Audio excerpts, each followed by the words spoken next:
Uma província recém-incorporada se rebela. O Império Brasileiro vê seu território ameaçado por forças estrangeiras. Uma guerra possível agora se torna inevitável.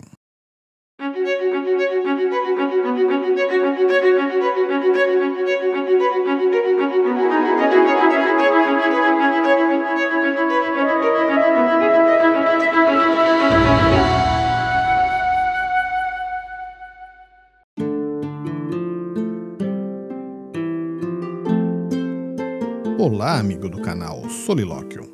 No começo da Revolução dos 33 Orientais, os uruguaios tiveram pequenas escaramuças, usualmente com vantagem para o lado brasileiro.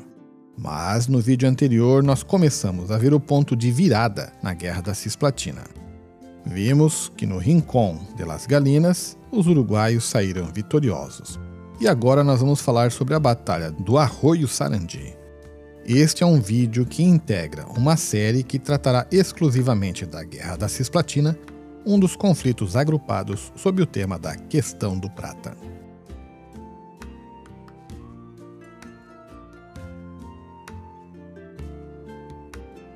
Como você soube no vídeo anterior dessa série, Fructuoso Rivera impôs uma derrota aos regimentos de Jardim e Mena Barreto, apoderando-se de muitas montarias. A impressão de que as forças imperiais brasileiras lutavam contra um adversário que não estava à altura estava mudando rapidamente. Com seus homens vencendo no Rincón, Lavadierra enviou a Lecor, comandante militar na Cisplatina, um ofício rogando que este interviesse junto ao imperador, pedindo a retirada das forças brasileiras. O ofício falava em amizade, evitar empapar o campo uruguaio com sangue precioso e apelava pela prudência, justiça e humanidade. A resposta do general Lecor foi enviar Bento Manuel à frente de um exército, inclusive sem as forças necessárias em número para acabar com a rebelião.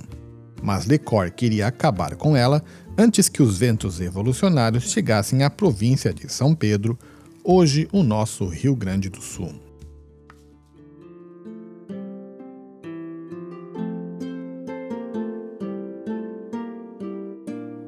Segundo o relato do Barão do Rio Branco, Bento Manuel saiu de Montevidéu com 1.150 homens de cavalaria.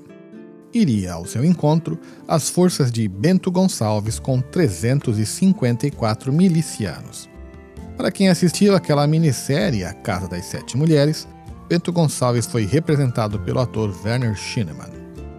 Lavadierra queria impedir a junção das duas forças. Ao mesmo tempo, Bento Manuel queria apanhar Fructuoso Rivera antes que ele se reunisse com as forças de Lavadierra. Nenhum nem outro tiveram sucesso em impedir as junções, e Lavadierra soube disso, mas Bento Manuel não soube. Bento Manuel achava que Rivera estava com seus homens lá em Durazno e foi para lá, mas não encontrou. Depois, Bento Manuel o achou na região do Arroio Sarandi, um afluente do Rio Gi. Pensando ter encontrado somente Rivera e suas forças, Bento Manuel quis cair com tudo em cima dele. Mas quando olhou mais de perto, eis que ali estavam as forças de Lavadierra, dos irmãos Uribe e de Rivera, todos juntos. Era 12 de outubro de 1825, havia uma inferioridade numérica por parte dos imperiais e Bento Gonçalves era da opinião que o enfrentamento não deveria ocorrer. Mas Bento Manuel já tinha combatido os orientais em outras situações, sempre com a debandada dos uruguaios, e talvez acabou subestimando a valentia dos seus oponentes, um desprezo que lhe custaria caro.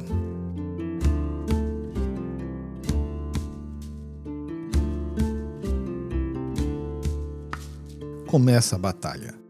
Lavadierra grita às tropas: "Fica proibida a voz de retirar, e o salve-se quem puder." No centro imperial estava o valente coronel Alencastro, mas os flancos brasileiros sucumbiram e os uruguaios colocaram os brasileiros para correr.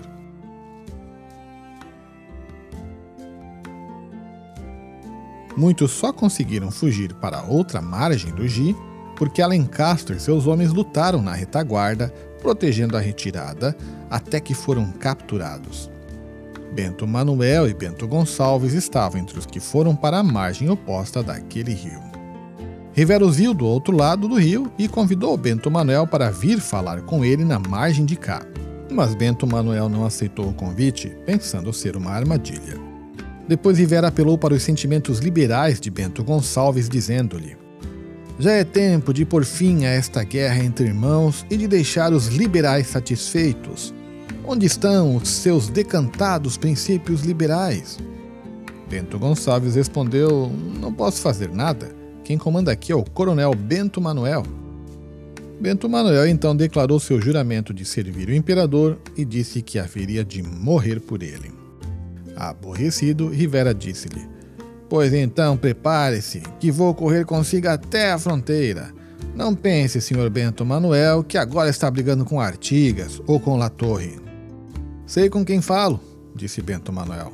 É com Dom Frutos. Deixa minha barba crescer e não a cortarei enquanto não me tiver vingado de si e de seu compadre, Labaderra. A conversa acabou aí. Rivera tinha brasileiros dispersos para aprisionar. O número dos combatentes, de novo, é objeto de discordâncias. Algumas fontes dizem que eram praticamente equivalentes, sendo as brasileiras levemente superiores em número. Outras dizem que os uruguaios eram quase 1000 a mais, o que levou os oficiais a sugerirem a Bento Manuel que não entrasse em combate. Independente disso, foi uma vitória dos revoltosos.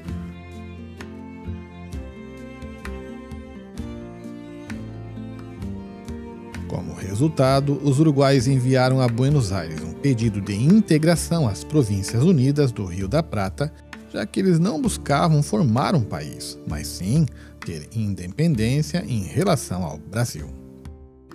Buenos Aires aprovou a reincorporação em 24 de outubro e renomeou o que era a província cisplatina para seu nome anterior, Província Oriental. Agora, a guerra deixaria de ser um combate entre o Brasil e uma província rebelde e escalonaria para um conflito regional no Prata, que incluiria as Províncias Unidas. Aguarde! Em breve o canal Solilóquio voltará para contar como foi a Batalha Naval de Laro Aquilmes, travada entre o Império do Brasil e as Províncias Unidas.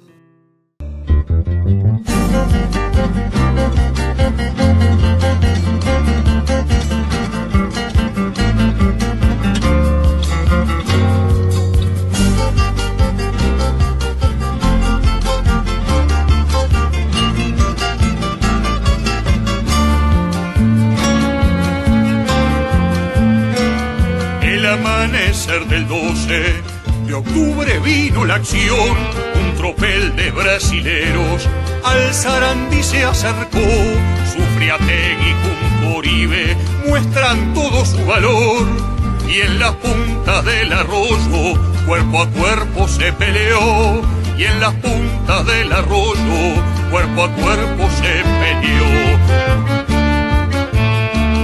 Carabinas a la espalda, sable en mano se escuchó, de la voz de Juan Antonio que cual trueno resonó, y suelta en chispa los sables, pecho abierto y en la voz, vivando la independencia que en Florida se juró, vivando la independencia que en Florida se juró. A la huella, Sarandí inmortal, sable en mano ganamos la libertad. A la huella, no hay rendición. Carabina a la espalda, se oye